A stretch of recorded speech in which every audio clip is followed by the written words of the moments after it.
Evangelio de Juan, capítulo 18, dice la bendita palabra del Señor. Habiendo dicho Jesús estas cosas, salió con sus discípulos al otro lado del torrente de Cedrón, donde había un huerto en el cual entró con sus discípulos. Evangelio de Juan, capítulo 18, versículo 2. Y también Judas, el que le entregaba, conocía aquel lugar, porque muchas veces Jesús se había reunido allí con sus discípulos. Judas, pues, tomando una compañía de soldados y alguaciles, de los principales sacerdotes y de los fariseos, fue allí con linternas y antorchas y con armas. Evangelio de Juan, capítulo 18, versículo 4. Pero Jesús, sabiendo todas las cosas que le habían de sobrevenir, se adelantó y les dijo: ¿A quién buscáis? Le respondieron: a Jesús Nazareno. Jesús les dijo: yo soy.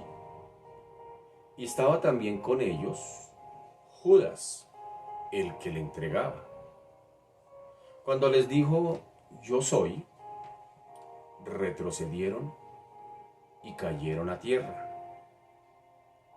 Evangelio de Juan, capítulo 18, versículo 7. Volvió pues a preguntarles: ¿a quién buscáis? Y ellos dijeron: a Jesús Nazareno. Respondió Jesús: os he dicho que yo soy. Pues si me buscáis a mí, dejad ir a estos, para que se cumpliese aquello que había dicho: de los que me diste, no perdí ninguno.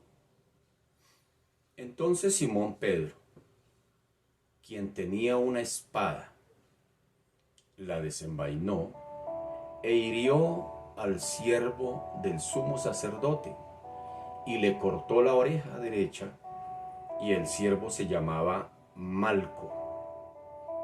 Jesús entonces dijo a Pedro: mete tu espada en la vaina. La copa que el Padre me ha dado, ¿no la he de beber? Evangelio de Juan, capítulo 18, versículo 12. Entonces la compañía de soldados, el tribuno y los alguaciles de los judíos prendieron a Jesús y le ataron y le llevaron primeramente a Anás, porque era suegro de Caifás, que era sumo sacerdote aquel año. Era Caifás el que había dado el consejo a los judíos de que convenía que un solo hombre muriese por el pueblo. Evangelio de Juan, capítulo 18, versículo 15. Y seguían a Jesús Simón Pedro y otro discípulo.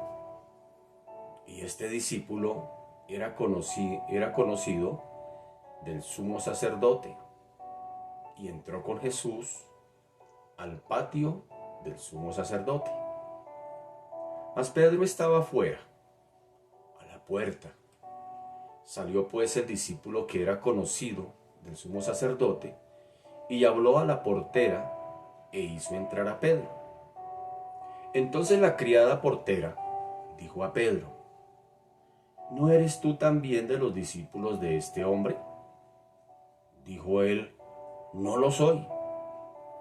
Y estaban en pie los siervos, y los alguaciles, que habían encendido un fuego, porque hacía frío, y se calentaban. Y también con ellos estaba Pedro, en pie, calentándose. Evangelio de Juan, capítulo 18, versículo 19. Y el sumo sacerdote preguntó a Jesús acerca de sus discípulos y de su doctrina. Jesús le respondió: yo públicamente he hablado al mundo, siempre he enseñado en la sinagoga y en el templo, donde se reúnen todos los judíos, y nada he hablado en oculto. ¿Por qué me preguntáis a mí? Pregunta a los que han oído. ¿Qué les haya yo hablado? He aquí ellos saben lo que yo he dicho. Cuando Jesús hubo dicho esto, uno de los alguaciles que estaba allí le dio una bofetada, diciendo: ¿así respondes al sumo sacerdote?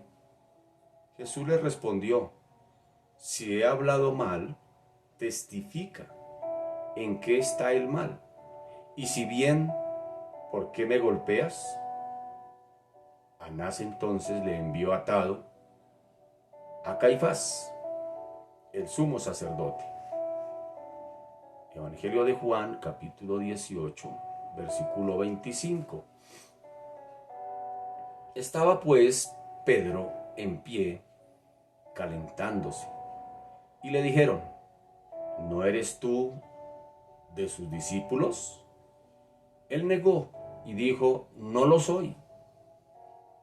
Uno de los siervos del sumo sacerdote, pariente de aquel a quien Pedro había cortado la oreja, le dijo: ¿no te vi yo en el huerto con él? Negó Pedro otra vez, y enseguida cantó el gallo. Evangelio de Juan, capítulo 18, versículo 28. Llevaron a Jesús de casa de Caifás al pretorio. Era de mañana, y ellos no entraron en el pretorio para no contaminarse y así poder comer la Pascua. Entonces salió Pilato a ellos y les dijo: ¿qué acusación traéis contra este hombre? Respondieron y le dijeron: si este no fuera malhechor, no te lo habríamos entregado. Entonces les dijo Pilato: tomadle vosotros y juzgadle según vuestra ley. Y los judíos le dijeron: a nosotros no nos está permitido dar muerte a nadie. Para que se cumpliese la palabra de Jesús, o que Jesús había dicho, dando a entender de qué muerte iba a morir. Evangelio de Juan, capítulo 18, versículo 33. Entonces Pilato volvió a entrar en el pretorio y llamó a Jesús y le dijo: ¿eres tú el rey de los judíos? Jesús le respondió: ¿dices tú esto por ti mismo, o te lo han dicho otros de mí? Pilato le respondió: ¿soy yo acaso judío? Tu nación y los principales sacerdotes te han entregado a mí. ¿Qué has hecho? Respondió Jesús: mi reino no es de este mundo.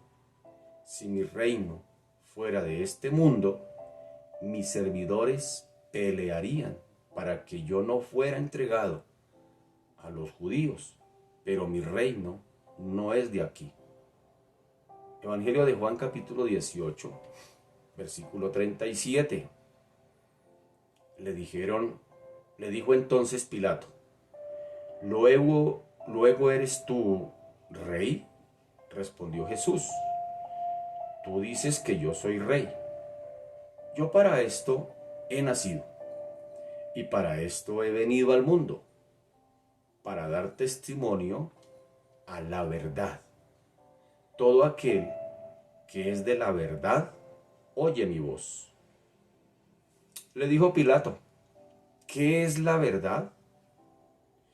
Y cuando hubo dicho esto, salió otra vez a los judíos y les dijo, yo no hallo en él ningún delito, pero vosotros tenéis la costumbre de que os suelte uno en la Pascua. ¿Queréis pues que os suelte al rey de los judíos? Entonces todos dijeron o dieron voces de nuevo, diciendo, no a este, sino a Barrabás. Y Barrabás era ladrón. Evangelio de Juan, capítulo 18, versículo 1 al versículo 40, versión Reina Valera 60. Muy buenos días tengan todos ustedes, sean una vez más bienvenidos a este espacio bajo la sombra del Omnipotente. Estamos estudiando el Evangelio de Juan. Hoy comenzamos el Evangelio de Juan en el capítulo 18. Vamos llegando a los últimos capítulos. Pareciera que estos capítulos uno no quisiera enseñarlos, no quisiera estudiarlos mucho, porque ya vemos a Jesús en otra condición. Sin embargo, se hace pertinente que los estudiemos, que los miremos en detalle. Juan, capítulo 18.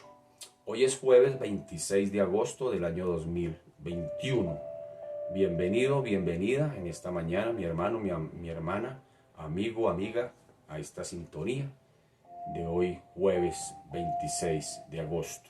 Bajo la sombra del Omnipotente, espacio donde ya nos hemos acostumbrado a orar, a estudiar la palabra, a meditar en ella y a permitir que el Señor ministre nuestras vidas mientras estamos bajo su sombra. Bien, ya hemos concluido el discurso del aposento alto que comenzó, recordemos, en el capítulo 13 de este Evangelio de Juan, donde el Señor comienza lavándoles los pies a sus discípulos, ya hemos visto el relato, y culmina en el capítulo 17 con esta maravillosa oración del Señor Jesús que hace, ya lo vimos, por Él mismo, por los discípulos y por la iglesia. Agustín hizo la siguiente declaración en cuanto a este discurso del aposento alto. Él dijo lo siguiente: respecto a las palabras, es el más sencillo, pero respecto a las ideas, es el más profundo. Así que este es un mensaje simple, mas no simplista. Es un mensaje entendible, cualquiera lo puede comprender. Sin embargo, es muy profundo en su contenido. Tiene mucha doctrina de lo que el Señor quiso enseñar en sus últimas horas de vida aquí en la tierra, y lo transmite a sus discípulos, y sus discípulos nos lo cuentan a nosotros, en este caso el evangelista Juan, quien se cree era quien andaba al lado de Jesús, y mientras estaban allí recostaba su cabeza en el regazo del Señor. Era alguien muy íntimo del Señor, y pues quién más que él nos cuente de primera mano todas esas experiencias que él tuvo, vio, vivió con nuestro Señor Jesucristo. Recordemos que él escribe más o menos este evangelio unos 50 años después. No es que él haya andado con una libreta en la mano y mirando cada cosa que hacía Jesús y apunte y tome nota. No. Pasaron más o menos 50 años después en que estos hombres empezaron a escribir las experiencias que tuvieron con Jesús. De hecho, inclusive se cree que el evangelista Juan escribe primero Apocalipsis y luego las cartas que él escribió, primera, segunda y tercera de Juan, y por último escribe el Evangelio de Juan. Se cree, algunos dicen eso. Sin embargo, sea como sea, lo cierto es que este Evangelio se escribe más o menos unos 50 años después. Entonces mire que 50 años después es que Juan empieza a narrar toda la historia de lo que él ya había vivido con el Señor Jesucristo. Así que qué buena fuente de información. Así que llegamos ahora a esta sección del Evangelio de Juan que trata el testimonio de Jesús al mundo e incluye los capítulos 18 al 20.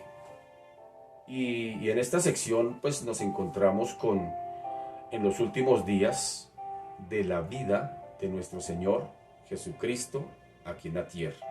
Son los últimos días, jueves, posiblemente está aquí desde este relato, se encuentra a menos de 24 horas posiblemente, está en su último momento. Pero nada, empacando todo el contenido del capítulo 13 hasta este capítulo, ha transcurrido unas horas, las últimas de nuestro Señor Jesucristo, donde comparte la cena pascual, una fiesta acostumbrada por los judíos.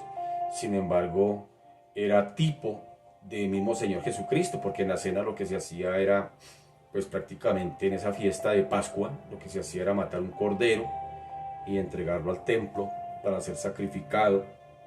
Posteriormente se entregaba el cordero a la persona que lo llevaba y debía ir a comerlo con mínimo 10 personas, prepararlo con hierbas amargas y comerlo allí con algunos elementos en algún lugar. Y pues nada más y nada menos que todo esto es tipo y figura de Jesús. Jesús fue la Pascua. Ese día Jesús no participó de la Pascua como tal vez en los años anteriores lo había acostumbrado año tras año como buen judío. Tal vez él iba ya al templo, celebraba la Pascua y todas estas cosas con sus discípulos. Sin embargo, en esta última, sería él mismo la Pascua. Ya no iba a celebrar la Pascua, él mismo iba a ser la Pascua. Él mismo iba a ser el cordero inmolado. Él mismo era el que iba a derramar su sangre. Él mismo era la fiesta judía.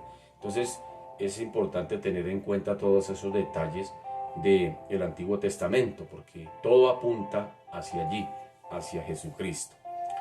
Bien, cerremos el paréntesis. Ya hemos dicho que este testimonio de Jesús al mundo pues incluye los capítulos 18 al 20, y en esta sección nos encontramos con los últimos días de la vida de Jesús aquí en la tierra. Y en este capítulo vemos que le arrestan y le llevan ante el sumo sacerdote.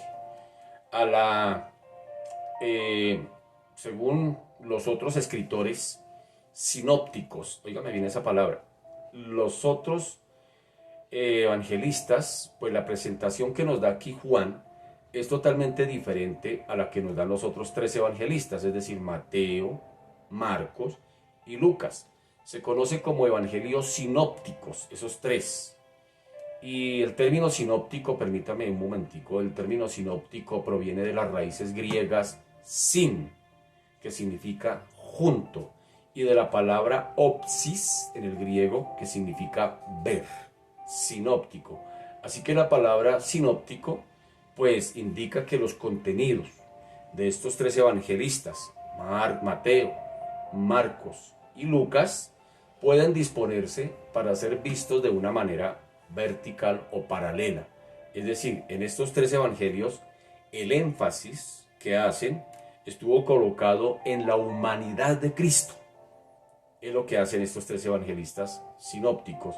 Nos enfocan, nos muestran a Jesucristo en todo su esplendor humano, como humano, su naturaleza humana y en los sufrimientos del Salvador. Juan es diferente. El evangelista Juan, que es el que estamos estudiando en estos relatos, al acercarse a Jerusalén, según los sinópticos, él mismo dijo que iba a morir allí y mencionó su muerte, pero también mencionó su resurrección. Sin embargo, en el evangelio de Juan es totalmente distinto. El énfasis que él hace aquí, en el evangelio de Juan, recae en la deidad de Cristo. Entonces, para que me entiendan, los tres evangelios sinópticos son paralelos porque muestran toda la humanidad de Cristo, pero Juan es diferente porque muestra a Cristo, pero no como el ser humano, sino lo muestra en toda su divinidad, sin dejar de demostrar su humanidad. ¿Por qué sabemos? Porque, por ejemplo, cuando Jesús iba para Samaria, nos dice el texto que por allá en el Evangelio de Juan, que ya lo estudiamos para el capítulo 5, dice que estaba cansado del camino y se sentó al pozo y le pidió a una mujer que le diera agua. ¿Qué nos quiere decir eso, Juan? Pues que nos está mostrando a Jesús en toda su esplendorosa humanidad, un hombre que se cansaba, que también le daba sed, que también necesitaba descansar, sin dejar de lado el tema principal, que es mostrarnos a Cristo en toda su deidad. Por eso en su prólogo comienza diciendo: en el principio era el verbo, hablando de Jesús. En el principio era el verbo. ¿Por qué usa la expresión verbo? Porque la expresión verbo era una expresión griega que significaba la palabra. La palabra bien fuese hablada, la palabra bien fuese predicada, o la palabra simplemente razonada, como buenos griegos. Entonces, como Juan quiere acercarse a ellos, pues entonces hace un uso de un elemento que ellos conocen muy bien: el verbo, la palabra. Entonces les está queriendo decir: ustedes que tanto razonan, ustedes que tanto razonan hacia las cosas de Dios, ustedes que tanto cuestionan, pues les voy a decir: en el principio, es decir, en la eternidad, era el verbo, y está hablando de Cristo en la eternidad. Sin embargo, hoy dice: pero ese verbo era con Dios, es decir, hablando de una relación que había entre Dios y el Hijo. Sí, y vuelve y dice: pero el verbo no solamente era Dios, o el verbo no solamente estaba en el principio, no solamente estaba con Dios, sino que ahora ese verbo era Dios. Y les dice allá en el capítulo 1, versículo 1, es decir, hablando de toda la deidad, mostrando la deidad de Cristo. En el principio era el verbo, es decir, en la eternidad, y el verbo era con Dios, es decir, relación, y el verbo era Dios, es decir, toda la deidad de Cristo. Y más adelante, Juan en el versículo 14 nos muestra cómo Cristo en toda su deidad ahora nos muestra un elemento en el versículo 14. Dice: y el verbo se hizo carne y habitó entre nosotros. Entonces, qué detalle tan interesante que nos muestra que los tres sinópticos, Mateo, Marcos y Lucas, nos muestran a Jesús en toda su esplendorosa humanidad. Sin embargo, Juan nos presenta a Jesús en toda su esplendorosa divinidad, sin dejar de lado su humanidad. Bien, entonces, con esto en mente, pues el evangelista Juan, el énfasis que hace está en su gloria. Y de hecho, el mismo evangelista Juan, cuando nos presenta en Apocalipsis, el último libro, ya nos presenta a Jesús en todo su esplendor y gloria en las visiones que él ve. Lo ve en sus vestiduras sumos sacerdotales y acercarse al trono, lo ve en todo su esplendor, lo ve y hace unos similes allá literarios. En Apocalipsis dice: y sus ojos eran como llama de fuego, y sus pies como de bronce. Esa expresión como, no es que está mirando a Jesús cómo era él, sino apenas un simple acercamiento de cómo veía a Jesús allá en el Apocalipsis. Pero eso dejémoslo para allá. Así que recordemos aquí que es lo que está haciendo Juan: presentarnos a Jesús en toda su divinidad, en toda su gloria, y en su arresto, su muerte y su resurrección, pues también Juan nos va a mostrar la gloria del Señor Jesucristo. Así que amárrese bien el cinturón, póngase cómodo y vamos a introducirnos en este hermoso viaje por el capítulo 18 del Evangelio de Juan. Bien, recordemos que con tanta frecuencia, cuánta frecuencia mejor, él resaltó en su último discurso que él volvería al Padre. Notemos que Jesús, en ese aposento alto, en ese último discurso que ya bien hemos estudiado, él siempre va diciendo que vuelve al Padre, que va al Padre, que regresa al Padre. Y esto está de acuerdo, pues, con el citado énfasis de la gloria que Juan nos quiere mostrar de Jesús. Entonces miremos en un primer momento el arresto de Jesús en el Getsemaní. De hecho, Getsemaní se cree que era un cultivo o había un sembradío allí de aceitunas. Y las aceitunas se usaban para el aceite. Pero para poder producir el aceite, pues las aceitunas tocaba machacarlas. Algunos inspirados y muy espirituales, pues dicen que cuando uno va a la oración es como ir al Getsemaní, donde el Señor nos machaca y nos machaca el carácter. Eso es lo que pasa ahí en la oración y tiene algo de sentido. Y yo también estoy de acuerdo con ese sentido, de que cuando uno va a la oración es como ir al Getsemaní, donde el Señor nos machaca.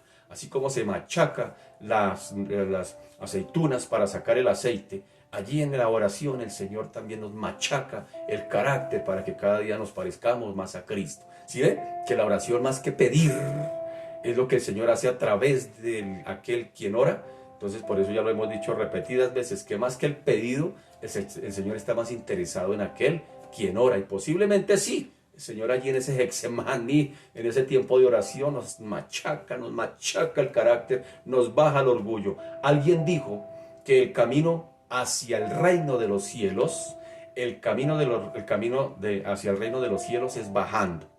Pero otro también dijo que entre más subimos hacia el reino de los cielos es cuando más nos vamos hundiendo en nosotros mismos. Es decir, el camino hacia arriba no es hacia arriba, sino bajando, parecernos a la estatura de Cristo. A la estatura de Cristo no es llegar a nivel superior, a la estatura de Cristo al contrario, es bajar, porque somos nosotros los que nos hemos subido. Entonces necesitamos bajar a la estatura de Cristo, y posiblemente eso es lo que sucede en Getsemaní, es decir, en ese tipo de oración, en ese lugar de oración, más que pedirle al Señor, y como otros dicen, yo raspo y gano y el Señor me da en la oración, más que eso el Señor está más interesado en formar el carácter de quien ora. Cierro el paréntesis. Versículo 1.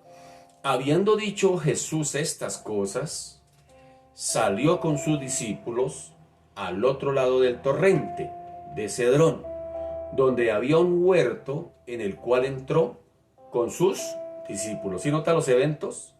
Habiendo dicho Jesús estas cosas, salió con sus discípulos al otro lado del torrente de Cedrón, donde había un huerto, ya les dije, en el cual entró con sus discípulos. Posiblemente ese huerto era, como bien dije, un cultivo de aceitunas. Bien, en estos pasajes, pues vamos a hallar aquí una combinación de su majestad, pero también de su mansedumbre. Ahora, ¿por qué salió Jesús de Jerusalén y cruzó el torrente de Cedrón? Es la pregunta. ¿Por qué sale de Jerusalén? Bueno, al parecer tenía la costumbre de ir allí, según nos lo relata el siguiente versículo, es decir, el versículo 2 nos dice lo siguiente, dice, y también Judas, óigalo, y también Judas, el que le entregaba, conocía aquel lugar, porque oigan esto, muchas veces Jesús se había reunido allí con sus discípulos. ¿Sí nota? No era la primera vez que Jesús iba allí.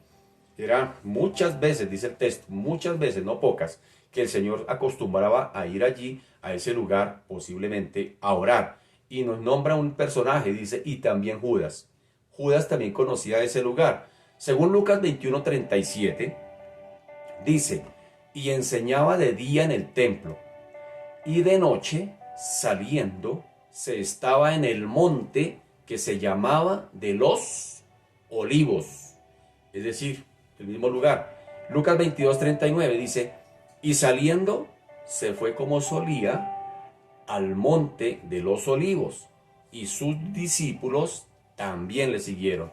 Así que para poder llegar al monte de los Olivos, óigame bien, para poder llegar a ese monte de los Olivos que nos está narrando Lucas, era necesario, era paso obligado, cruzar por el valle del Cedrón, que está a la derecha del mapita, en un mapita de Jerusalén. El Señor cruzó el Cedrón, era como un valle, como un río, donde había montañas. ¿Un valle qué es? Pues una especie de montañas, y hay una especie de llanura en medio de las montañas por donde se cruza. Entonces imaginémonos el cuadro, imagínense que usted va allí. Entonces dice que el Señor, para llegar al monte de los Olivos, era necesario pasar por el valle del Cedrón. Así que el Señor cruza ese valle después de que Judas hubiese concertado un acuerdo para traicionarlo. Así que, según lo que sabemos, Jesús nunca pasó ni una sola noche en la ciudad de Jerusalén, en la ciudad amurallada, porque recuerde que era una ciudad amurallada. Más bien, en la última semana de su vida se conoce que Jesús va a Betania, que era una región que quedaba más o menos a 3 kilómetros de distancia de Jerusalén. Entonces, en la última semana, Jesús no se dirige hacia Capernaum, arriba al lado en la provincia de Galilea, donde tocaba hacer una especie de paréntesis o corchete por cuestión de que los samaritanos no permitían cruzar a los judíos de Galilea a Judea o de Judea a Galilea. No era permitido, entonces ¿qué les tocaba hacer? Atravesar el río Jordán, subir por Perea y volver otra vez a Galilea. Y cuando venían de Galilea a Jerusalén pasaba lo mismo, salir a atravesar el Jordán, bajar a Perea y atravesar a Jerusalén o a Judea. Entonces era una cuestión, una costumbre por cuestiones de orgullo, por cuestiones de pleito entre los judíos y los samaritanos. Por eso el evento cuando Jesús quiere atravesar, no solamente quiso atravesar porque se le hacía más fácil, sino porque quería romper, derribar esas barreras religiosas, sociales que había entre judíos y samaritanos. Y por eso ya recordemos el escándalo de la mujer samaritana cuando le dije, usted siendo judío me pide a mí que le dé agua, yo que soy mujer, porque un judío no podía hablar con una mujer samaritana. Entonces, cuestiones de todo ese tipo, el Señor derriba todas esas barreras las derriba. Así que, pues Jesús nunca estuvo allí en Jerusalén, en la ciudad amurallada, sino más bien en la última semana, como bien decía, pues para no subir hasta Capernaum, pernotó, por decirlo de alguna manera, en una región cerquita a Jerusalén que se llamaba Betania, a 3 kilómetros, donde vivían, sí, los amigos de Jesús. ¿Se acuerda de ellos? De Marta, de María y de Lázaro. Él se quedaba allí en las noches y en los días se iba para el templo. Y fue una semana de debate, fue una semana un poco complicada y especialmente el día martes de la última semana de vida de Jesús aquí en la tierra. Es un debate allí con los líderes religiosos. Pero el Señor, más que debatirles y refutarles, el Señor lo anhelaba mientras estaba allí explicándoles, era que estos benditos entendieran y por fin reconocieran que Él era el Hijo de Dios, el enviado, el Mesías que ellos tanto esperaban. Pero no entendieron, no quisieron comprender. Oiga, qué tremendo cuando la mente se cierra, cuando el corazón se cierra a lo que Jesús nos quiere dar. Entonces ya no hay nada más que hacer. No hay nada más que hacer. El que cierra la posibilidad al Evangelio, que no lo escucha ni siquiera por curiosidad, ya ahí no se puede hacer nada más. Entonces, cerremos de nuevo ese paréntesis. Así que, aún en esta última noche, decíamos, salió de la ciudad amurallada para ir al lugar llamado el Jardín del Getsemaní. Ahora iba a este lugar solitario para dar más bien a sus enemigos, óigame bien, la oportunidad, la posibilidad de que ellos le detuvieran. Oiga, qué tremendo que Jesús propició todo. Por eso a Jesús no lo detuvieron, ni lo mataron, ni lo cogieron preso, no. Jesús ni lo cogieron, ni lo detuvieron, ni lo mataron. Él mismo se entrega. Él mismo se entrega. Y mire qué detalle tan importante, que Él mismo propicia el momento para su entrega. Es decir, cuando Él se va a Getsemaní con sus discípulos, que invitó a unos allá a orar, cuando Él sale para allí, es porque Él sabe que Judas ya está alistando el momento con los soldados romanos para venir a apresarle. Y como el pueblo pues eso estaba así porque sencillamente mucha gente había venido a Jerusalén, pues Él quería ir a ese lugar. Y Él sabía que Judas sabía que el Señor iba en las noches a orar allá. Entonces dijo, pues voy a ir a adelantarme, voy a ir a propiciar el momento para que mis enemigos que vienen a apresarme, sencillamente se les haga más fácil la tarea de apresarme. Qué tremendo detalle el que el mismo Señor propició todo, aún la entrega. Él mismo prácticamente, por eso en algún momento, cuando el Señor dice, vamos a Jerusalén, los discípulos dijeron, vamos allá, están que lo persiguen para matarlo y vamos allá. Y el mismo Señor tiene que decirles, es que es necesario que el Hijo del Hombre sea entregado en mano de pecadores. Mire qué tremendo, qué interesante, que el Señor no se escondió, Él no se puso a jugar a las escondidas, dijo, pues si me atrapan y me cogen, pues yo me voy, pero si no me atrapan, pues allá ellos, no. El Señor no les hizo difícil la tarea, ni a Judas con los que venían a llevarle detenido. Así que Él se iba para ese lugar. Ellos querían apresarle, pero tenían miedo del pueblo, por lo que dice hace un momento, y por lo tanto, pues, no se atrevieron a detenerle en el templo. ¿Sí nota? Ni en las calles de Jerusalén. Ahora, observemos que Juan no incluyó la agonía en el huerto. Aquí no encontramos en el Evangelio de Juan a Jesús diciendo, Padre, si es posible, pase de mí esta copa. ¿Sí nota? Tampoco Juan nos da ese detalle.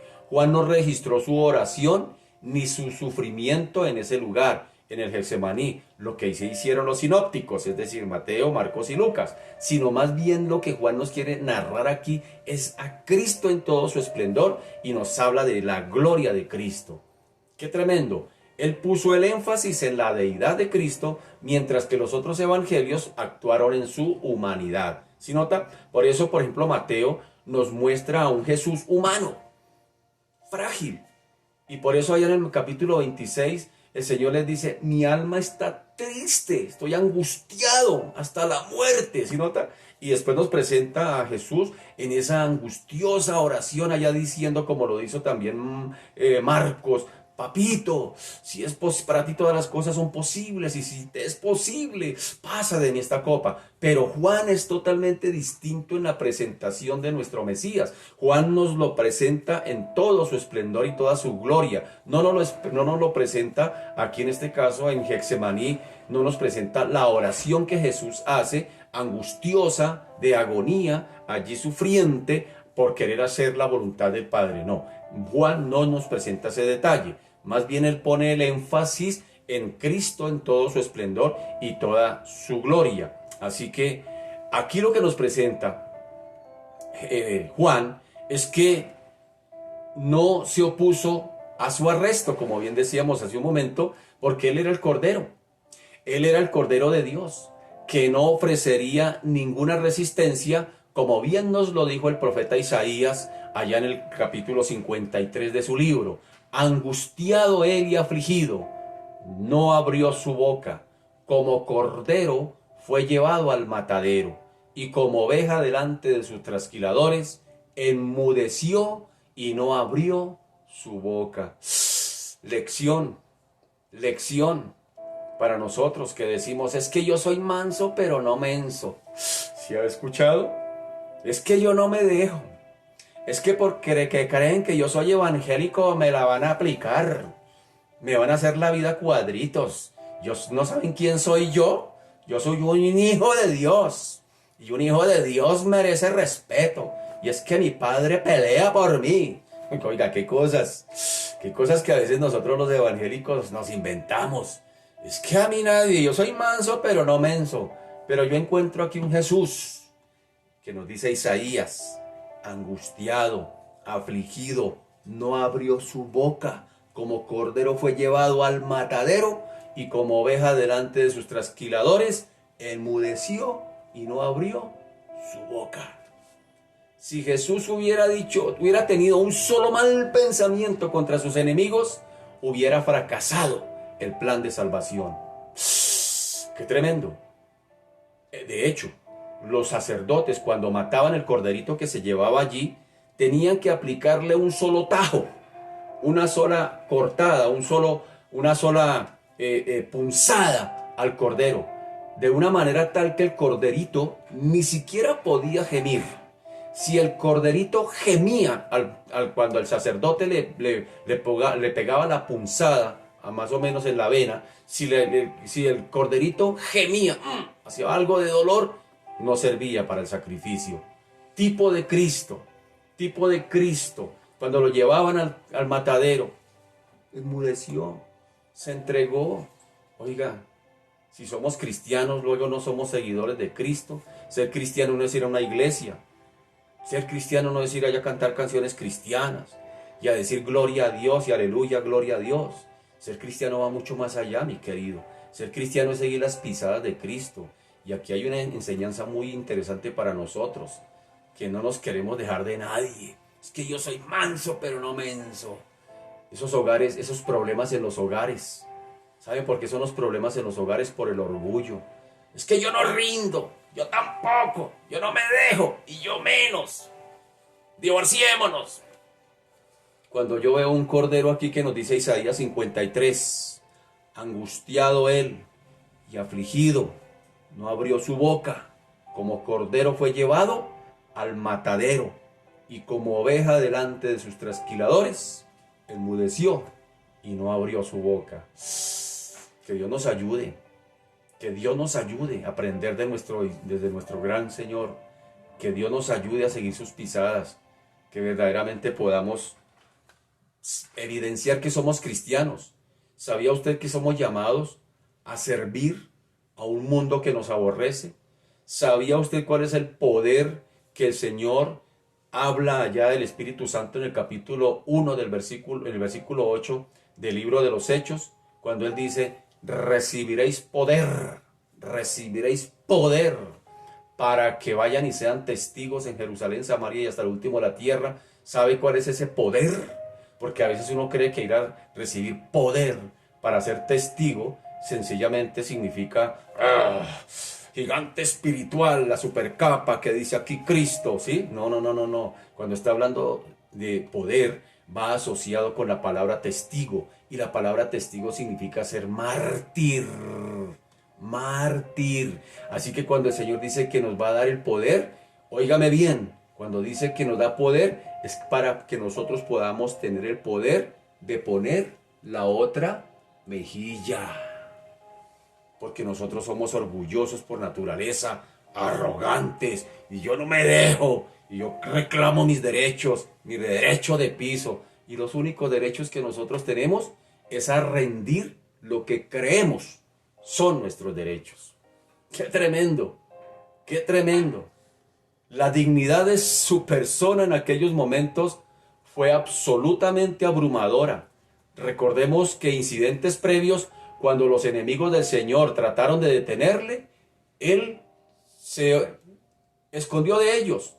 Aparentemente, Él podría desaparecer simplemente de una manera milagrosa, pero en este momento, Él se expuso públicamente para que le arrestaran.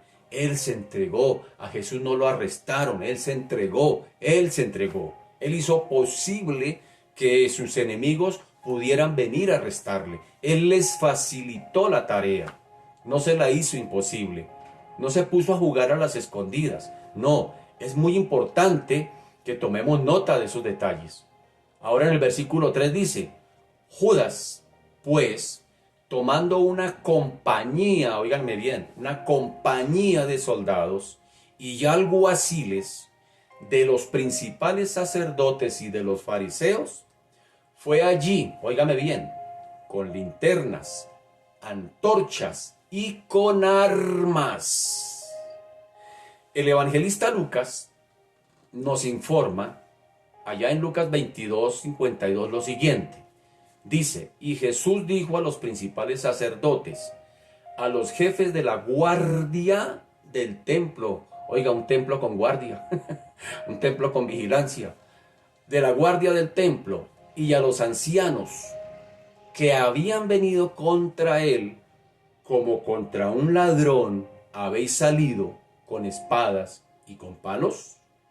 Juan dijo que una compañía, Juan dijo que era una compañía de soldados, dice, pues Judas, pues, tomando una compañía de soldados. Juan dijo que era una compañía de soldados, que fue hasta allí, a donde estaba Jesús. Y una compañía, óigame bien, era la 10ª parte de una legión. Es decir, una compañía estaba compuesta más o menos por 600 hombres. Miren qué gallaota. 600 hombres con armas, con palos, con linternas, fueron a coger al Señor Jesucristo. Como si fuera, mejor dicho, el delincuente más peligroso. 600 hombres con armas.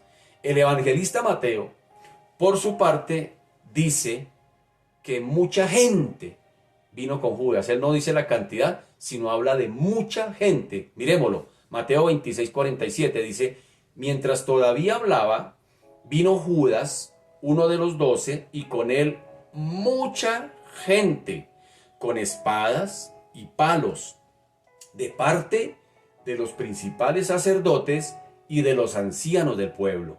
Ahora, ¿por qué vino la multitud tan grande con espadas, con palos? ¿Por qué 600 hombres armados?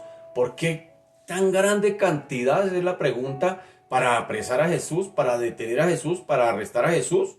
Pues creemos que la multitud sabía, óigame bien, que Jesús había hecho muchos milagros. Ellos habían visto, tal vez posiblemente ellos habían visto a Jesús haciendo milagros. Jesús muchas veces hizo milagros en las puertas del templo, por ejemplo, cuando levantó al paralítico de Betesda. Los milagros que hizo en la conversión del agua en vino por allá, después de la conversión del agua en vino en el capítulo 2 de Juan, donde muchos llegaron allá y creyeron en Jesús y era una falsa fe, era una falsa credibilidad porque Jesús dijo, pero Jesús se fiaba de ellos porque él sabía, conocía el corazón de los hombres, no se fiaba de esa conversión, era una falsa conversión. Mucha gente había visto los milagros, dice, porque vieron los milagros y las señales que él hacía. Así que ellos conocían, eran conocedores que Jesús hacía milagros y creían que si traían con ellos más bien una compañía de soldados, una gran multitud de gente, lo suficientemente grande y armados, pues les sería más posible capturarlo. No sea que este nos haga un milagro y nos elimine, más bien vayamos con harta gente, hay que ir con harta gente porque este hombre hace milagros. Entonces posiblemente la cantidad de gente, de soldados y armados que llegaron allí, que Judas llevó, es porque posiblemente sabían quién era Jesús. Sabían que era un hombre que hacía milagros, que intervenía el cielo aquí en la tierra. Pero observemos la dignidad de nuestro Señor. Observémoslo acá en el versículo 4. Él dice, el versículo 4 dice, pero Jesús, sabiendo todas las cosas que le habían de sobrevenir, oigan esta expresión, se adelantó y les dijo, ¿a quién buscáis? Oiga, qué tremendo el Señor. Si nota, no solamente les hace fácil la tarea al irse al Getsemaní porque sabían que Judas conocía mucho ese lugar, por eso lo nombra que Judas conocía ese lugar. Entonces el Señor dice, voy a facilitarles la tarea y me voy para Getsemaní porque allí va a ser fácil que me encuentren. Allí es un lugar solitario, porque ellos tienen miedo del pueblo, entonces voy a irme para un lugar solitario, les facilitaré la tarea para que me apresen allí, para que me encuentren fácil. Pero no solamente cuando llegan allí, tremenda turba, más de 600 hombres armados con palos, con armas, dice Juan, más de 600 hombres armados a apresar a Jesús. Jesús tan pronto los ve, él no se esconde, él no dice, ay muchachos, oren por mí que llegaron, no, ¿qué hace Jesús? Dice aquí el texto con claridad, Reina Valera, dice, pero Jesús, sabiendo todas las cosas que le habían de sobrevenir, se adelantó y les dijo, ¿a quién buscáis? Oiga, qué tremendo el Señor, ¿a quién buscáis? Pensaremos aquí que Jesús era simplemente un pobre hombre frágil, que había sido atrapado por algunos líderes religiosos y por el poder político de Roma. Podríamos ver eso. Podríamos pensarlo. ¿Sería que sí? ¿Sería que Jesús era un hombre debilucho? Que simplemente lo atraparon. Que lo atrapó el poder político de Roma, ese imperio que gobernaba 3 continentes, África, Asia y Europa. Ese magno imperio. ¿Sería que lo pudieron atrapar? Jesús frente a ese imperio era un simple hombre frágil y lo atraparon, lo cogieron. ¿Podríamos pensar eso? Pues si él no se hubiera entregado, óigame bien, si él no se hubiera entregado, todas las armas que llevaban estos hombres, todas las armas que estos hombres tenían, habrían sido completamente inútiles. Qué tremendo, ¿no? O sea, ningún arma, por ahí dice el Evangelio, por ahí dice un texto en la Biblia, ningún arma forjada contra mí prosperará. Tal vez podría ser un texto muy mesiánico, podría ser. Verso 5 dice, le respondieron a Jesús Nazareno, oigan la expresión, a Jesús Nazareno. Jesús les dijo, yo soy. Y estaba también con ellos Judas, el que le entregaba. Así que notemos aquí en detalle la respuesta que dieron a Jesús Nazareno. Es decir, no le tributaron la dignidad que se merecía. Ellos simplemente rehusaron llamarle el Mesías, el Cristo.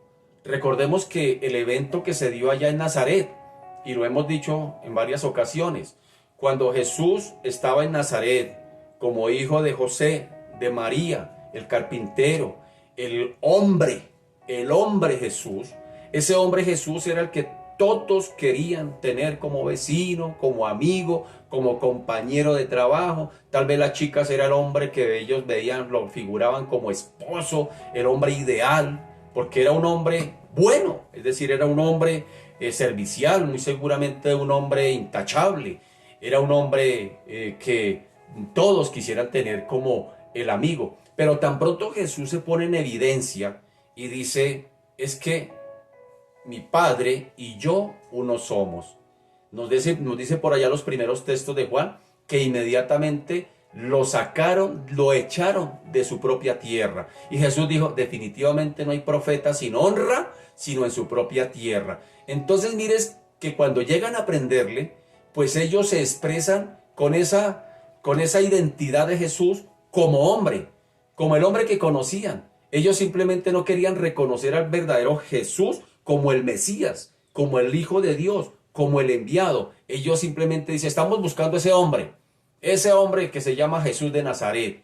Es el que estamos buscando. Pero mire qué divinidad que nos muestra aquí Juan, cuando Jesús responde y dice, yo soy. ¿Recuerdan la expresión yo soy? Como se presentó el Señor a Abraham, como se presentó el Señor a Moisés, cuando Moisés dijo, y si yo llego allá y no me van a creer, ¿qué les digo? ¿Quién me envía? Y el Señor dígales a ellos, le dijo, dígales que yo soy el que soy te envía. Esa expresión yo soy parece una negativa a responder, pero a la vez es una respuesta, porque yo soy le está queriendo decir Dios o el Señor sí a Moisés, dígale que el que lo manda es el único Dios verdadero, que no hay otro Dios, que es lo único que necesitan, que no hay fuera de mí nadie, que yo soy el único Dios, que no dependo de nadie, que no tengo que rendirle cuentas a nadie, que yo soy el creador, que yo soy el que le envía. Yo soy, es la expresión. Y Juan nos presentó 7 yo sois aquí en este Evangelio de Juan, donde Jesús dijo, yo soy el camino, yo soy la verdad, yo soy la vida, yo soy la resurrección, ¿sí? Yo soy la puerta de las ovejas, yo soy el buen pastor, y ya lo hemos estudiado, haciendo alusión de una manera intencionada de que Juan nos quiere presentar, vuelvo y lo digo, la divinidad de Cristo, el yo soy. Entonces notemos ese detalle tan especial donde ellos responden, estamos buscando a Jesús de Nazaret. Ellos no quisieron responderle, estamos buscando a Cristo, el Mesías, o a Jesús el Salvador. No, ellos simplemente dijeron, estamos buscando a ese Jesús de Nazaret. Oiga, qué tremendo, qué tremendo. Esta multitud no le reconoce como el Salvador, como el Cristo, el Hijo del Dios vivo, viviente, como sucede hasta el día de hoy. Hasta el día de hoy las situaciones después de 2021 años no ha cambiado mucho. Hoy la gente no quiere reconocer a Cristo como el Mesías, como el Salvador, como el Señor, como el Hijo del Dios viviente, no lo quieren reconocer. Ven a un Jesús como alguien que hace parte de una religión más, pero no lo ven como alguien que vino definitivamente enviado por Dios mismo a salvar esta humanidad. Y todo aquel que en él crea no se pierda, mas tenga vida eterna. Pero el que en él ha creído tiene vida eterna. Pero el que rehúsa creer en él, pues definitivamente ya ha sido condenado. Dice por allá en Juan, en el Evangelio de Juan, capítulo 3, versículo 16, versículo 18. Qué tremendo, hasta el día de hoy la gente no quiere reconocer a Cristo como el Mesías, como el enviado de Dios, como el Salvador. La gente quiere creer en Dios y creen en Dios, pero no quieren creer en el Hijo, rechazan al Hijo. Y el Señor fue claro, dijo, el que rechaza al Hijo rechaza al Padre, y el que rechaza al Padre rechaza al Hijo. Así de sencillo es. Entonces mire qué tremendo que no se puede pretender vivir un cristianismo sin Cristo. Es imposible. Entonces, ¿qué es lo que está condenando a esta humanidad?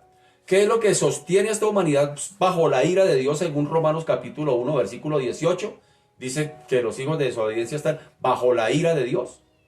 ¿Por qué? Porque sencillamente el detalle es que no han querido creer en Cristo. En Cristo. Y el mismo Señor en las indicaciones que les dio, en el discurso que hizo allá en el aposento alto, también dejó claras esas normas, o dejó claras esas instrucciones a sus discípulos y a nosotros hoy. Él sencillamente dijo, no estén tristes muchachos, les conviene que yo me vaya, y cuando yo me vaya, les enviaré de mi Padre el otro Consolador, y él lo primero que va a hacer es dar testimonio de mí, y lo segundo que va a hacer es convencer al mundo de pecado por cuanto no creen en mí. ¿Sí nota el pecado? La incredulidad en Cristo. Y hasta el día de hoy la gente no quiere reconocer a Cristo como su Salvador, como su Señor, como su Mesías, como el enviado de Dios para salvarlo. Hasta el día, sí, yo creo en Cristo, pero es que no basta solamente con el mero concepto intelectual de creer. Creer es confiar, creer es rendir, creer es obediencia, creer es renuncia. Por eso cuando los que oran, el Padre nuestro que estás en el cielo, santificado sea tu nombre, venga a nosotros tu reino. Venga a nosotros tu reino, está diciendo, Señor, venga y toma el control. Te entrego la soberanía de mi vida al reino tuyo, que tú la gobiernes, que seas tú quien gobiernes mi vida. Entonces son palabras incoherentes cuando se repite, por eso el Señor dijo que no le iba con la repetidera. Porque son palabras sin sentido. La gente las dice sin ponerle el sentido a lo que está diciendo. Venga a nosotros tu reino, es querer decir, Señor, ven, establece tu reino en mi corazón, te rindo mi vida a tu reino, tú eres el rey, yo soy el súbdito que obedezco todo lo que tú me dices.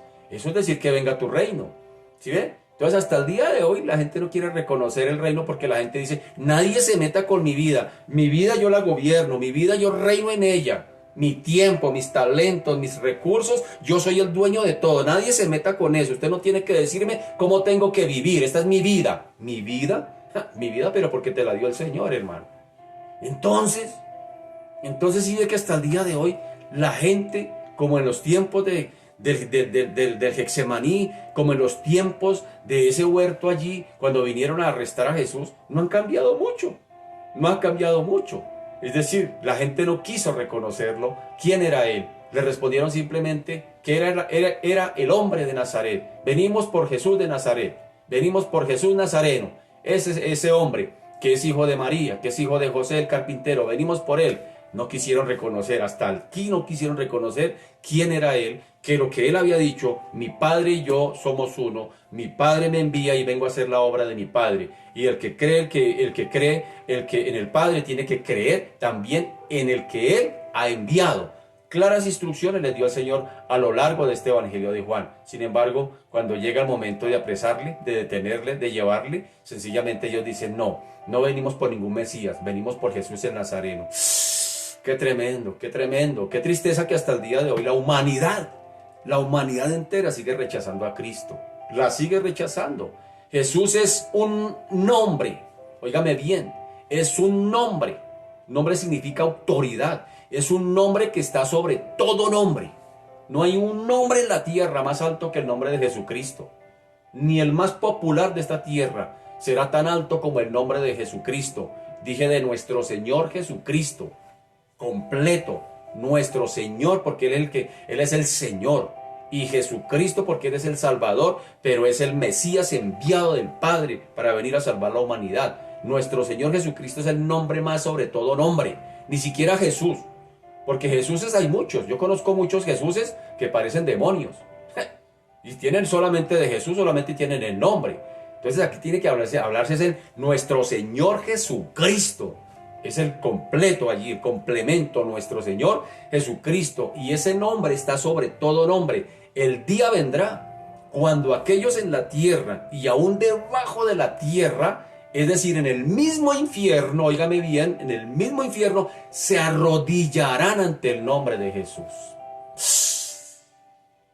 El hecho de que la gente no quiera reconocerlo hoy, hermano, no significa que no un día tendrá que doblar su rodillita ante el Señor. Filipenses capítulo 2.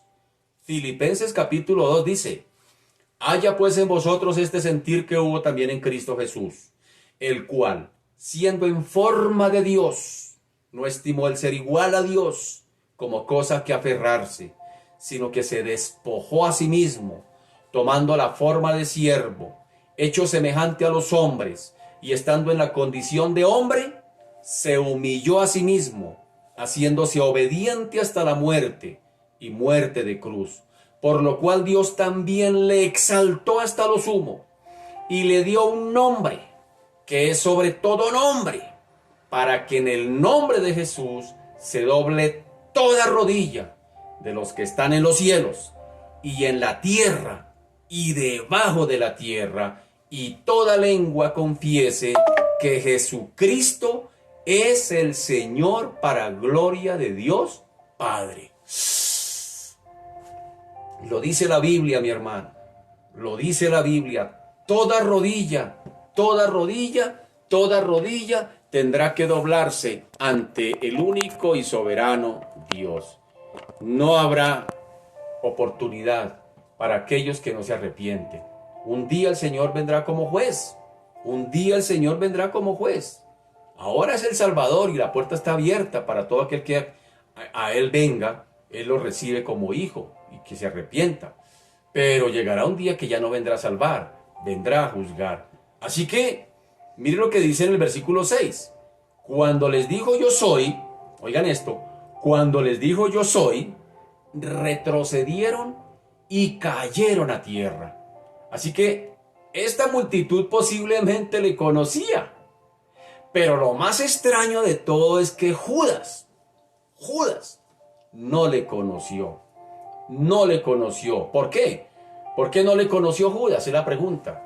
Pues el apóstol Pablo nos responde a esta pregunta. En 2 de Corintios 4 dice: pero si nuestro evangelio está encubierto, entre los que se pierden está encubierto, en los cuales el Dios de este siglo cegó el entendimiento de los incrédulos, para que no les resplandezca la luz del evangelio de la gloria de Cristo, el cual es la imagen de Dios.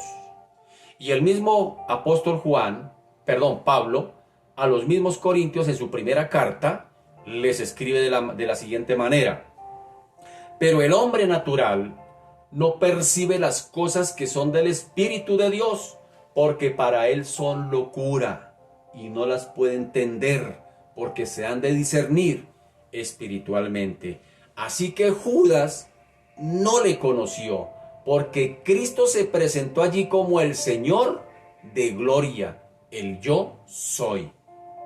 Recordemos que Juan, en su prólogo de este evangelio, ya lo dije hace un momento, sencillamente escribió: y aquel verbo fue hecho carne y habitó entre nosotros, lleno de gracia y de verdad, y vimos su gloria como del unigénito del Padre. Aún en esta hora, digámoslo así, oscura allí en el Getsemaní, aún en esta hora, cuando se estaba entregando como el Cordero de Dios que quita el pecado del mundo, nuestro Señor Jesucristo revela su deidad. Yo soy, dice. ¿A quién buscan? A Jesús Nazareno. Yo soy, dice. Esa expresión yo soy hay que tenerla en cuenta. Es una respuesta divina. Es una respuesta que viene de Dios. Es una respuesta que sencillamente donde el Señor está reflejando que no simplemente es el hombre. Ellos venían a buscar al hombre, pero Jesús dijo, yo soy. Es decir, yo soy, queriéndole decir, yo soy el Dios Todopoderoso. Aquí estoy. Vienen a llevarme. Oiga, qué tremendo pelear contra el mismo Dios. Entonces los que habían venido para arrestarle, pues dice que retrocedieron y cayeron en tierra cuando el Señor dijo, yo soy. Reveló a estos hombres que estaba en completo control de cualquier situación. Aún en el arresto de Jesús, nada se le estaba saliendo de control. El que no le ponía resistencia a su arresto y al que no podrían arrestar sin su permiso.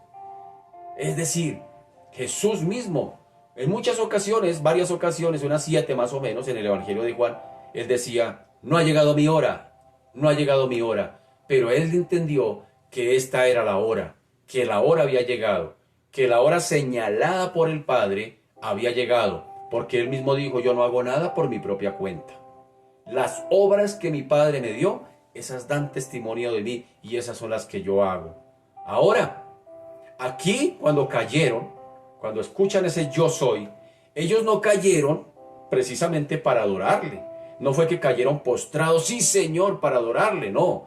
retrocedieron y cayeron en el temor y en consternación más bien. Posiblemente por un momento hubo una gran confusión allí cuando retrocedieron y cayeron en tierra, quedaron confundidos y no estaban viendo simplemente al Jesús de Nazaret que ellos venían a buscar, sino al Dios hombre, al Señor de gloria. No estaban viendo a nada más y nada menos. Esto sería el cumplimiento de lo que había dicho la profecía por allá en uno de los salmos proféticos. ¿Qué había dicho ese salmo? El salmista, en el Salmo 27, mire lo que dice. Salmo de David. Jehová es mi luz y mi salvación. ¿De quién temeré? Jehová es la fortaleza de mi vida. ¿De quién he de atemorizarme? Cuando se juntaron contra mí los malignos, mis angustiadores y mis enemigos, para comer mis carnes, ellos tropezaron y cayeron. Aunque un ejército acampe contra mí, no temerá mi corazón. Aunque contra mí se levante guerra, yo estaré confiado. Salmo profético. Otro salmo, 35. Salmo 35 dice: sean avergonzados y confundidos los que buscan mi vida, sean vueltos atrás y avergonzados los que mi mal intentan. Otro salmo, 40. Sean avergonzados y confundidos a una los que buscan mi vida para destruirla. Vuelvan atrás y avergüéncense los que mi mal desean. ¿Sí ve? Se estaba cumpliendo la profecía. Ahí en el huerto del Getsemaní. Ellos estaban buscando a Jesús de Nazaret y allí estaba. Allí estaba Jesús de Nazaret. Pero Él era el Señor de gloria. Esta humanidad sabe quién es Él. Hagamos esa pregunta. ¿Esta humanidad sabe quién es Jesús? ¿Sabrán quién es Jesús? O lo que es mucho mejor, ¿esta humanidad lo conoce a Él? ¿Lo conocerá? El que no ha sido, óigame bien, el que no ha sido salvo, no lo conoce. No lo puede conocer. Dijo, esta es la vida eterna, que te conozcan a ti, el único Dios verdadero, y a Jesucristo, el Señor hace la claridad, y a Jesucristo, a quien tú has enviado. Los seres humanos pueden incluso, digámoslo así, leer Biblia, ir a una iglesia, saberse todas las canciones cristianas evangélicas. Los seres humanos pueden practicar cualquier cantidad de rituales, ser muy religiosos, ser muy morales, ser muy moralmente correctos. Pueden tener todo eso sin llegar a conocer que Jesús Nazareno es el Cristo, es el Hijo de Dios viviente, es el enviado de Dios, y así poder tener y desarrollar una relación de comunión con ese Cristo que vino a salvarlo, La pregunta es, ¿usted tiene esa relación con Cristo? ¿O simplemente sabe de Cristo? Sí, es el Hijo de Dios, el que Él envió a morir por mis pecados, no más. ¿Solamente te conformas con saber eso? No basta solo con saberlo, hay que aceptarle, hay que recibir su doctrina, su enseñanza, lo que Él vino a enseñar, pero lo que vino a hacer. ¿Tú lo has recibido? ¿Tú has aceptado que lo que el Señor dijo es verdad? Porque Él dijo, yo soy la verdad, yo soy el camino. ¿Has intentado buscar a Dios por otros caminos? ¿La religión, las buenas obras, los rituales? ¿O verdaderamente quieres buscar el único camino? Jesús dijo, yo soy el camino.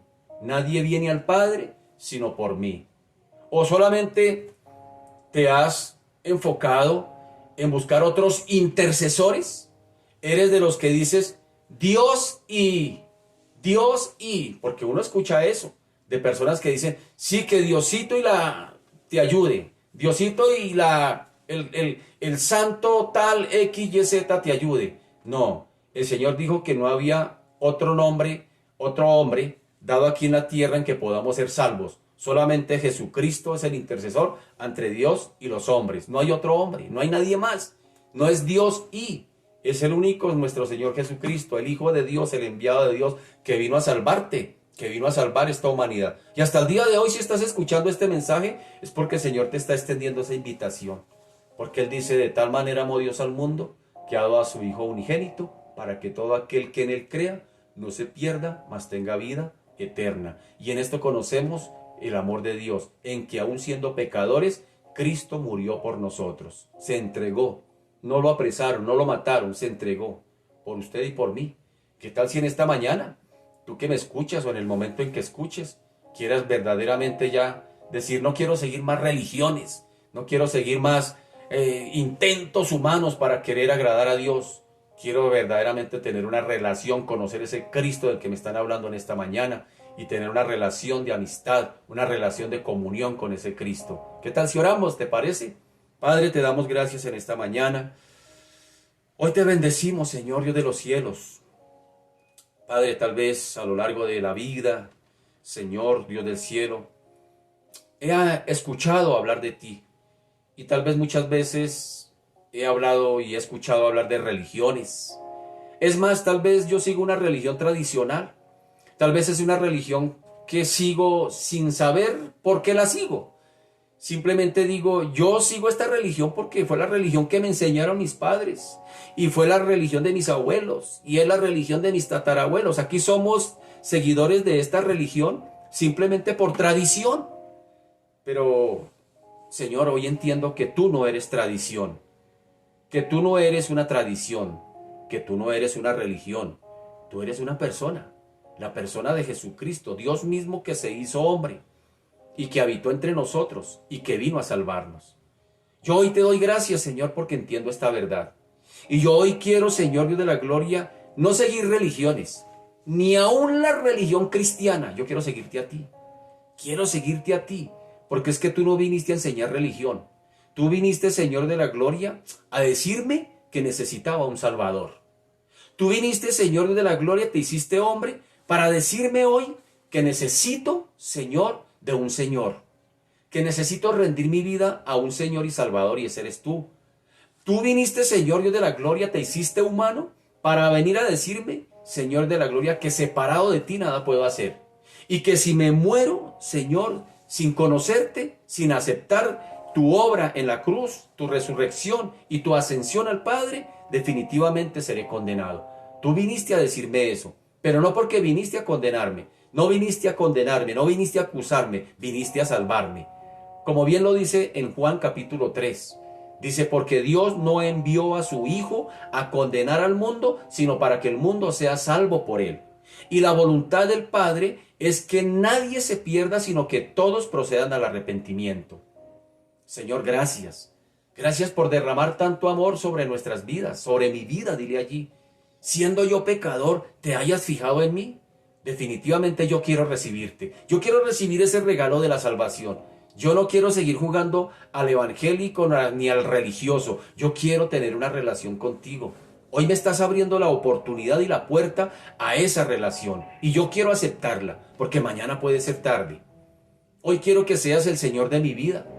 Quiero, Señor, aunque no entienda lo que estoy haciendo, tal vez no lo comprenda, pero lo entenderé porque tu Espíritu Santo que vendrá a mi vida si te recibo hoy como mi Señor y Salvador, ese Espíritu Santo se encargará de guiarme a toda verdad, de enseñarme todas las cosas y de recordarme que soy hijo de Dios. A los que creyeron y le recibieron les dio el derecho legal de ser llamados hijos de Dios. Yo quiero ser un hijo de Dios, yo quiero ser una hija de Dios. Por eso ven a mi corazón, ven a mi vida. Yo quiero que me enseñes de ahora en adelante a caminar contigo. Enséñame, coloca personas o guíame a una iglesia donde me enseñen la palabra, donde me enseñen a estudiar, donde me enseñen a conocer más de ti a través de la palabra. Señor, yo te doy gracias en esta mañana. Gracias por hablar a mi corazón y a mi vida. Gracias porque hoy entiendo, hoy te entrego mi vida, hoy te pido perdón por mis pecados. Hoy te entrego mi vida y mi corazón a ti y hoy quiero caminar como un hijo tuyo, una hija tuya, con la esperanza de que el día de que parta de esta temporalidad estaré en tu presencia. Escribe mi nombre en el libro de la vida y no lo borres de allí jamás. Gracias, Señor, te doy en el nombre de Jesús y a ti sea la gloria, Padre, en el nombre de Jesús. Amén y amén. Señor, hoy queremos entregar este día en tus manos, nuestros quehaceres, nuestras actividades, las ponemos delante de ti. Señor, gracias por ser nuestro Dios, nuestro Salvador. Te bendecimos, te glorificamos. Que tu gracia y tu misericordia esté sobre nuestras vidas en todo lo que hagamos y tu nombre sea glorificado. Amén y amén. Mis amados, Dios me los bendiga. Un feliz día para todos. Un abracito. Muchas bendiciones. Recuerde que hoy es jueves. Y a las 7 de la noche tenemos otra cita en otro estudio sistemático del libro de Apocalipsis, tiempos del porvenir. Así que no se lo pierda, invite a otros, tómese un cafecito allí mientras escuchamos juntos la palabra del Señor. Chao mis amados, muchas bendiciones.